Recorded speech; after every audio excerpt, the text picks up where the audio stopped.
What's going on, guys? Seth and Chevy here. We just watched episode 6 of season 2 of dandadan. We'll be talking full spoilers ahead, so hopefully you've had a chance to watch this episode, and we'll do a real quick recap. They try to exorcise the evil eye from Gigi by bringing in a rock band, I think called Hayashi, who play a crazy speed metal song and try to, and seemingly or effectively, exorcising evil eye from Gigi. But Gigi pleads that they don't remove evil eye, and that he will basically try to coexist and not let him out. If they don't, they agree to do that, and the band goes home, just walking off in the rain, and yeah, after that, oh wait, I'm missing like a whole section of what happened. Oh, the house is damaged. They put some cardboard up to, help with the weather since it's raining. And we get a scene between Akarun and Gigi where basically Akarun tells him to not thank him too much because he also was in his position at one point, and basically it's just paying it forward. And then, they go to school. Momo basically says she needs a part-time job to help fix the house up. She goes off to do that. And then Akarun is dragged across the city by Momo's friends to where Momo is working part-time as some kind of host. Maid cafe. At a maid cafe. And the episode ends there. Thoughts? I mean, it was a fun episode. It had a little more of the resolution, obviously, with the Gigi evil eye thing. We just need to obviously get to the point where coexisting does happen. There was multiple times in this episode where I always forget her name, but like the grandma was telling Gigi that he needs to basically work on his chi so that potentially he can control the situation. Yeah, because apparently he has monstrous energy levels that he has no idea on how to tap into or whatever. So he's too busy standing off in the background waving at people and yelling while they walk for like 5 minutes. So the whole music video in the beginning of the episode was a blast. They animated the hell out of that. Also, that drummer's back muscles were insane looking. So that was a lot of fun. I was laughing through that whole thing basically. And then the rest of it being Slice Lifetime, which has been probably one of my favorite parts about the show is when they're just kind of living life. And it was, a lot of fun, is them starting off, going to school and the two girls bickering with each other as their relationship basically is at this point.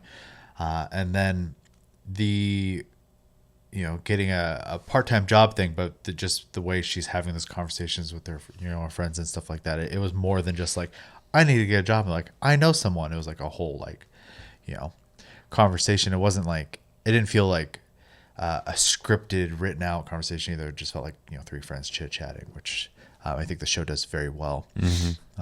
Surprisingly. Yeah. The abduction of Okarun to go on a date with the two Gyaru friends, and him protesting the entire way as they are scheming to basically embarrass their friend by bringing her crush along to be served by her at a maid cafe was very stereotypical, but I, for some reason, did not expect it in this episode. So that was good on them with the misdirection a little bit.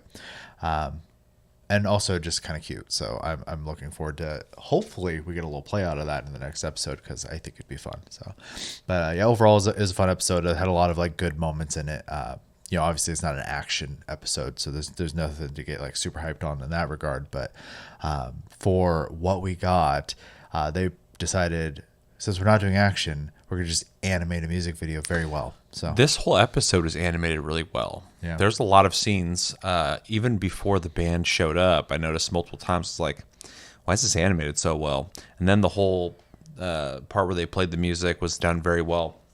But even when Akarun was sneaking around the house, it was very down tempo. Yeah.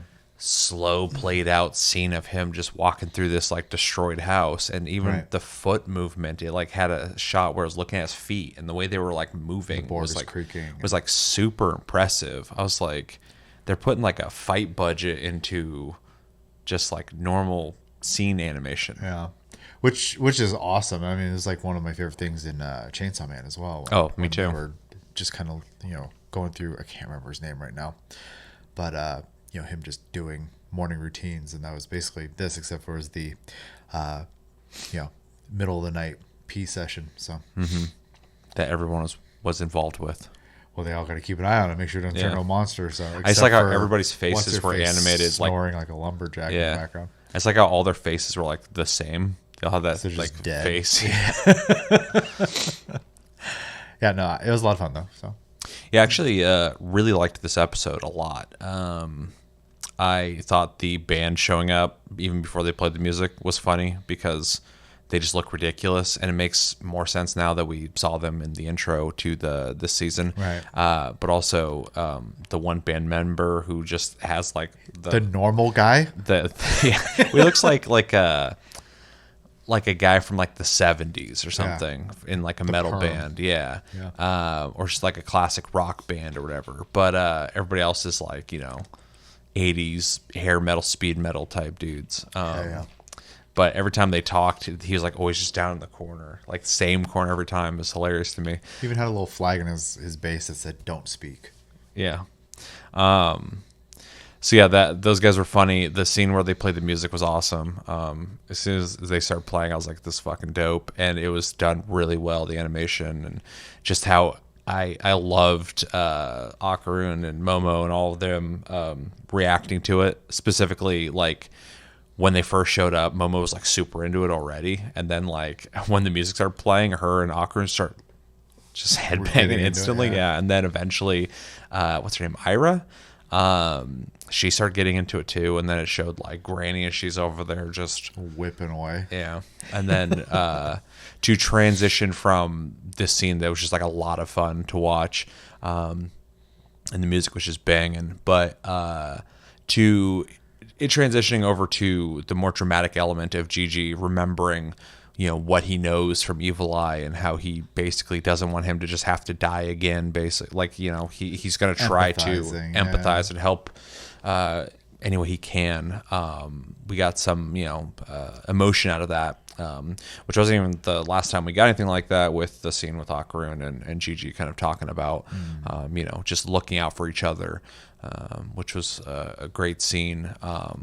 Also another scene with interesting animation when he was putting the cardboard back up and retaping things. I thought the detail of that was just unneeded but appreciated. The whole episode just had all these cool little details that it's just like, we're not gonna do anything crazy this episode except for the music part, but we're gonna use the same animation and just really hone in on all these subtle scenes. The stuff between Momo and I think her name's Ira, every time they have to interact, there's chest bumping constantly, and Water and oil, dude. when they're eating, she's getting pissed because she gave Akarun rice but won't give Momo rice, and it's just ridiculous. And then the end of the episode with Momo looking for a job and finding one very quickly.